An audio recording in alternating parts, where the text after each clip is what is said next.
guys hear me fine, or? Yep. All right. So today I wanted to talk about implementing blind TCPIP hijacking based on a paper from FRAC64. The paper was called Blind TCPIP Hijacking Still Alive. Has anyone read this paper? Or yes, no? Okay, a couple of people, not many. All right, I'll go over it. So yeah, I'm not nearly as badass as the actual paper. However, it's really interesting and seems to have gotten very little attention.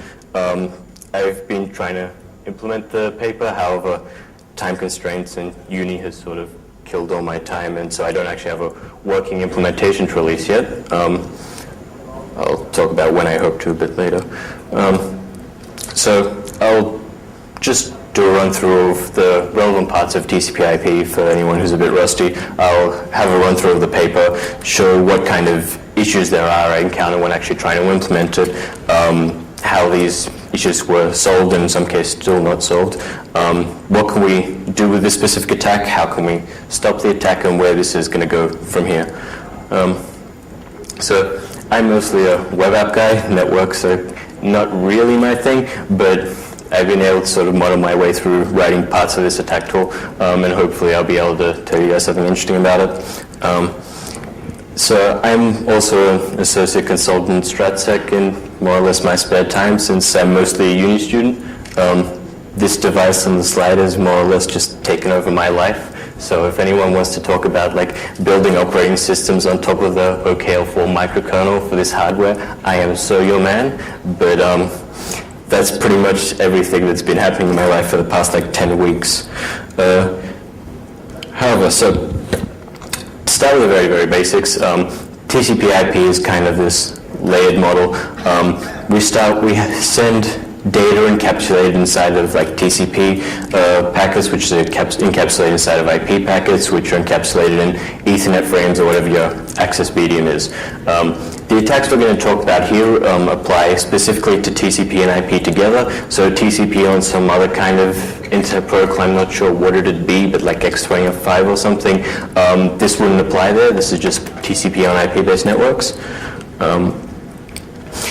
So what IP provides is if you put an IP packet out inside like an Ethernet frame onto an IP network, and you send it to some host, the IP layer should provide some kind of packet delivery from one host to another. The packets look sort of like this. Essentially, three important parts of this packet for this talk is essentially source and destination address, which everyone should be familiar with, but also this 16-bit identification field. I'll explain why in a moment. But yeah, essentially in IP routing, we put this packet out into the network. We say it came from a certain address, and we say we want it to go from a certain address. So essentially, we can spoof these packets, and a receiving host has no way to figure out if that packet came from the host that it says it came from. Again, should be common knowledge, but just want to reiterate. An interesting thing to note is that IP is just best effort packet delivery. It provides no concept of connections. It might lose packets, it might reorder them, which sort of explains some of the design choices that have had to be made in TCP. So this identification packet that I pointed out in the IP header is used, as far as I can tell, to allow for IP fragmentation. If you have different link mediums and different maximum transmission units, or how much data you can put into a single frame on that physical medium. What's this doing?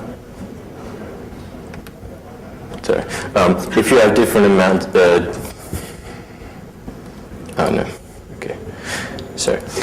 If you have different amounts of data you can put onto different mediums, and say you're a router, you get an IP packet off one medium which can send really large packets, and you have to send it out on some medium where you can't.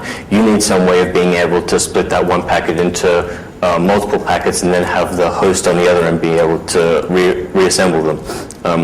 So each packet that a host sends out is meant to have a unique IP ID, this identification field, so that when a router sort of fragments this into various IP packets, the host on the other end can see, oh, these fragments that I got all correspond to one packet, and puts them back together.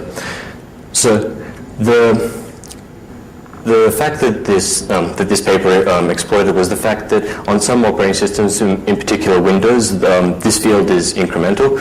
So every time Windows sends out a new IP packet, it just increments the global IP ID counter, and so on and so forth. So in most cases, since like the maximum transmission on most networks is fairly high for what we're going to do, one IP datagram is pretty much equivalent to one IP packet. It obviously can be different, but largely isn't. There are some operating systems where this number isn't simply incremented, but there's some kind of pseudo-random number generator. There has been analysis of these that found that they were weak. However, I'm not going to specifically look at this case, but it can be worked with if you can predict like values a couple of, say, 1,000 into the future. So the relevant parts of the TCP packets we need to look at are obviously the source and destination port, which specify a connection, and these sequence and acknowledgement numbers. So when we have some kind of TCP connection, what we really mean is we have like this, we're sending packets from one IP to another, from one source port on the source IP to the destination port on the destination IP. And this sort of full value tuple specifies the connection. In addition to this, we have these sequence and acknowledgement numbers, which are mostly used to just achieve reliable data transmission, but essentially provide the only real security in TCP. The reason for this is when you send a packet to that for a value tuple of IPs and ports, when a host gets a packet on what is that connection, it validates the sequence and acknowledgement fields to see if it's expecting these particular bytes of the stream at this time.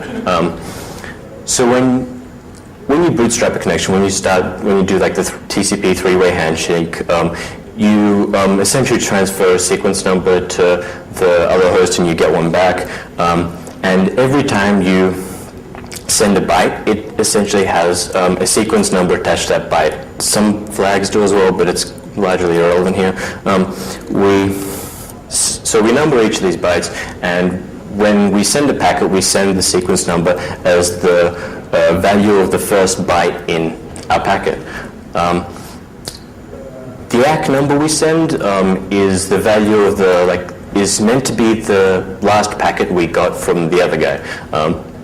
When this is validated on the other end, it's done in implementation-specific ways, but essentially this is meant to say, this is the last packet we got. Everything before that, don't worry, we have that all. Another thing from the TCP header that we need to note is the window size. TCP controls the amount of data clients are meant to be able to put onto the wire at any one time without receiving acknowledgement of them. This is obviously variable for different hosts and networks and things, but during essentially the sort of startup periods of connections, these windows are kind of negotiated. So that, say, on Windows by default, it'll accept up to like 64K of data without it needing to be sort of acknowledged. So after we sort of say, if we're conducting this kind of attack where we want to inject data into some kind of TCP connection, that's the IPs and ports, and one of the hosts gets a packet, to check if it's valid, the checks it does is, well, first it checks that the packet isn't malformed and similar things, but it checks that the sequence number is greater than or equal to the next byte we expect and is less than the sequence number plus the window size. So we'll accept any sort of byte in the stream within that window size. This is necessary because, again, IP can drop packets, IP can reorder packets. Implementations also sometimes check the ACK value. Essentially, the check that should be done here is this something we have sent? And this isn't something that's lower than what they've acknowledged. It should really just be, is this something we have sent before? However, we'll see how this actually pans out. But before we go on, so what is this blind TCP hijacking that I want to talk about? Essentially, we want to be able to inject data into arbitrary TCP connections that we cannot sniff. So they're going across the internet in some place where we haven't compromised a box, but we still want to inject into that connection to, say, compromise a telnet session or similar. So the things we need for this largely are the IP addresses for both machines, the server port where they're connecting to. This is largely predictable. If your telnet's probably going to be on port 23, and even if you don't know this, you can sort of usually port scan the sort of server to figure out what port the client's going to be connecting to, and this port is usually fairly static. The things we really sort of need to determine in some kind of attack tool would be the client port, the port the client's connecting to on the server. These are generated in different ways on different operating systems, and the sequence and acknowledgement numbers that are tied to these connections. So, some history of how these things sort of evolved from what I can tell. The sort of earliest attacks were when TCP implementations either always started with some specific sequence number, or had some trivially predictable sequence number, or had like some system-wide sort of starting value. And you didn't need to really know much other than the IPs and ports, because the sequence numbers you could guess in a very small amount of packets and just inject data into TCP connections. This was sort of fixed, and we got like pseudo-random number generators to generate our sequence numbers for us, which sort of seemed to be the way to go, but there was some analysis done of them which showed that these pseudo-random number generators were often actually predictable by Michael Zalewski. I also recently found out that he talked about an attack where if IP fragmented a TCP packet, you could essentially you could send another IP packet. If you could guess the correct ID that some IP network had fragmented, then you could get your arbitrary data sort of appended to a TCP packet with an already valid header. However, I'm not going to really talk about that one, since kind of predicting where things are going to fragment and actually make it happen is kind of a corner case, I'd say, that requires special network layouts, which we can't really just engineer ourselves.